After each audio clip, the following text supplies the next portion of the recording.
बिस्मिल्लाहिर्रहमानिर्रहीम। अस्सलाम वालेकुम। मैं अमजद अली दोहा कतर से।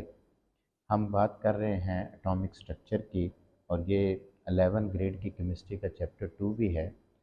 तो इसमें अभी तक मैं आपको एक्सप्लेन कर चुका हूँ डिस्कवरी ऑफ इलेक्ट्रॉन, प्रोटॉन और न्यूट्रॉन।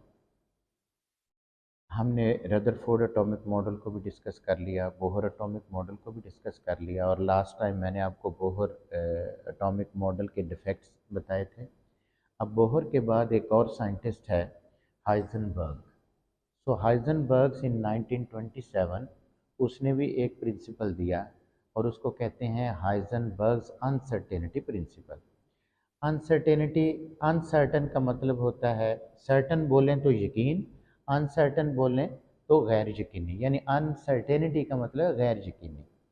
तो हाइजेनबर्ग ये कहता है कि अगर इलेक्ट्रॉन न्यूक्लियस के इर्द गिर्द कंटिन्यूसली मूव कर रहा है, तो हम उस कंटिन्यूस मूव करते हुए इलेक्ट्रॉन की एग्जैक्ट पोजीशन और वेलोसिटी, इनको हम एक साथ मेजर नहीं कर सकते। अगर हम किसी एक को मेजर कर भी लेंगे पोजीशन को, तो हम वेलोसिटी के मतलब गैर यकीनी होंगे, और अगर हम एग्जैक्ट वेलोसिटी फाइंड कर लेंगे तो हम पोजीशन के मतलब गैर यकीनी होंगे।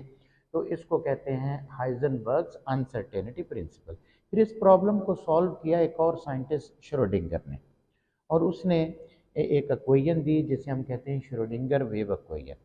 श्रोडिंगर की भी रिसर्च हाइड्रोजन एटम पर ही थी, और लेकिन उसने इस प्रॉब्लम को इस तरह सॉल्व किया कि ये ठीक है कि इलेक्ट्रॉन रिवॉल्व कर रहा हो अगर न्यूक्लियस के इर्द गिर्द कंटिन्यूसली, तो उसकी पोजीशन और वेलोसिटी को हम एक ही वक्त में एग्जैक्टली नहीं मेजर कर सकते। लेकिन उसने कहा हम ये तो कह सकते हैं कि यहाँ पर न्यूक्लियस के इर्द गिर्द इलेक्ट्रॉन के ज़्यादा से ज़्यादा पाए जाने के इम्कान है, ये तो हम कह सकते हैं, यानी हम प्रोबेबिलिटी तो कह सकते हैं। तो इस तरह से उसने कहा कि maximum probability of electron around the nucleus may be at 0.053 nanometre, यानी न्यूक्लियस के इर्द गिर्द इलेक्ट्रॉन के ज़्यादा से ज़्यादा पाए जाने के इम्कान यहाँ पर हो सकते हैं, लिहाजा ये है ऑर्बिटल। तो इस तरह से उसने ऑर्बिटल का भी कॉन्सेप्ट दिया, और श्रोडिंगर ने फिर एक प्रॉपर मैथमेटिकल फॉर्म में इक्वेशन भी दी जिसे हम श्रोडिंगर वेव इक्वेशन कहते हैं। इसको जब सॉल्व किया गया और इसके डिफरेंट सेट ऑफ सॉल्यूशंस आए, तो हमारे पास क्वांटम नंबर आए। तो इंशाल्लाह नेक्स्ट लेक्चर में हम क्वांटम नंबर की बात करेंगे। आज के लिए इतना ही।